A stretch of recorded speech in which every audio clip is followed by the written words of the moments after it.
अकोला जिल्ह्यातील मूर्तिजापूर येथे 11 मार्च रोजी भव्य शेतकरी आक्रोश मोर्चाचे आयोजन करण्यात आले।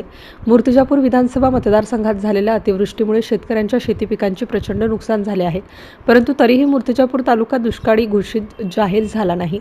पीक विम्याची उर्वरित 75% रक्कम शेतकऱ्यांना देण्यात आलेली नाही। अशा विविध मागण्यांसाठी हा शेतकरी मोर्चा काढण्यात आला। शेतकऱ्यांच्या शेतीला 12 तास वीज उपलब्ध करून द्यावी, सोयाबीनला 8,000 रुपये प्रति क्विंटल भाव, तर तुरीला 13,000 रुपये आणि कपाशीला 10,000 रुपये प्रति क्विंटल दराने हमीभाव देण्याची मागणी आंदोलनकर्त्या शेतकऱ्यांनी याप्रसंगी केली।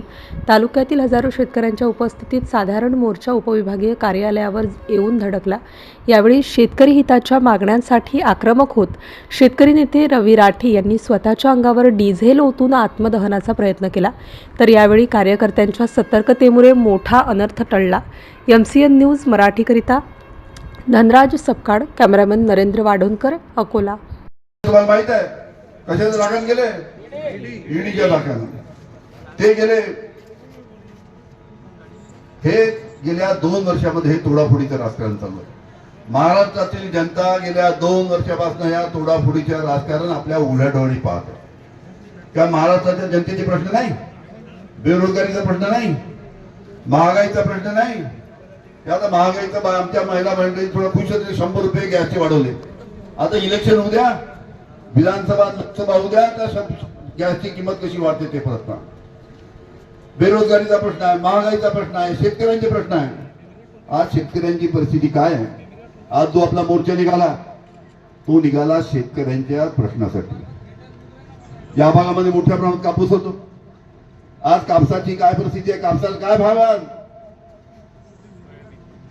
तुम्हाला आठवा जेव्हा आपलं सरकार होतं 2 वर्षापूर्वी, मागच्या हंगामामध्ये जेव्हा कापसाला 12,000, 12,500, 13,000, 13,500 रुपयापर्यंत कापसाला भाव मिळाले 2 वर्षापूर्वी। आज 6,000, 6,500, 7,000 कापसाचे भाव आले। याचं कारण तुम्हाला माहित आहे? कापसाला भाव कमी होण्याचं कारण म्हणजे 2 कारण आहे। या सरकारने जे कापड तयार करणारे कारखानदार आहेत, त्या कापड तयार करणाऱ्या कारखानदाराला कमी भावामध्ये कापूस भेटला पाहिजे, त्या कारखानदाराचा फायदा झाला पाहिजे म्हणून 15 लाख गाठी परदेशात भारतात आणल्यामुळे कापसाचे भाव कमी झाले। आणि आपला कापूस परदेशात झाला पाहिजे तो पाठवला नाही, त्याच्यामुळे कापसाचे भाव कमी झाले। आम्ही सातत्याने कापसाचा प्रश्न विधानसभेत मांडतो। विधानसभेमध्ये आम्ही पायऱ्यावर आंदोलन केलं। आम्ही तिथं बॅनर घेऊन बोलतो की कापसाला 14,000 रुपये भाव मिळाला पाहिजे। तिकडून देवेंद्र फडणवीस चालत आले, आमच्या बॅनरकडे पाहिलं आणि हसत चालले गेले। म्हणजे शेतकरी आमदार तिथे कापसाला 14,000 रुपये भाव मागतात आणि हे देवेंद्र फडणवीस तिथे बॅनरकडे पाहून हसत आत्महत्या करतात। सोयाबीनची परिस्थिती काय आहे तुम्ही आठवा? 2014 मध्ये 10 वर्षापूर्वी एक पाशा पटेल भारतीय जनता पार्टीचे आमदार होते, त्यावेळेस त्यांनी मोर्चा काढला होता। त्या पाशा पटेल आणि देवेंद्र फडणवीस यांनी 2013 मध्ये सोयाबीनच्या भावासाठी मोर्चा काढला होता आणि त्या मोर्चामध्ये देवेंद्र फडणवीस द्यायला गेलो, सीट बदलाले,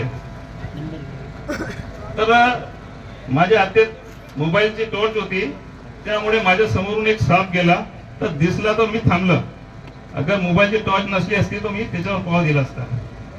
तर मी पाहिला की हे माझ्यासोबत असा होऊन राहिला, तर सर्व शेतकरी बंधू जे रात्री आमचे शेतात राहतात त्यांचा किती त्रास असेल, डुक्कर असेल, हरण असेल, सर्व शेत जनावर म्हणजे तिथे येतात, त्यांची रखवालीसाठी जावं लागते, पाणी तिथे प्रदेश सचिव कांबळे सर आणि मोर्चामध्ये सहभागी झालेले शेतकरी, परंतु शेतकऱ्याला त्रास न देता शेतकऱ्यांचे प्रतिनिधी म्हणून या ठिकाणी सर्व आपण आलेलो आहात। बापूचं भाषण लागलं आणि त्यामुळे रवींनी हा पहिला मोर्चाचं आयोजन या ठिकाणी केलेलं आहे।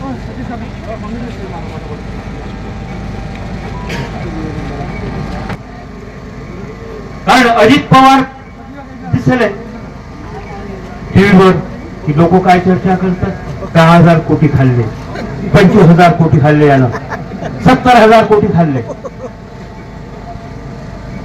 म्हणजे आपण म्हणायला ते मेलेल्या मुर्गाला उखळू नका असं काही म्हणायला, मुर्गीला उकळू नका।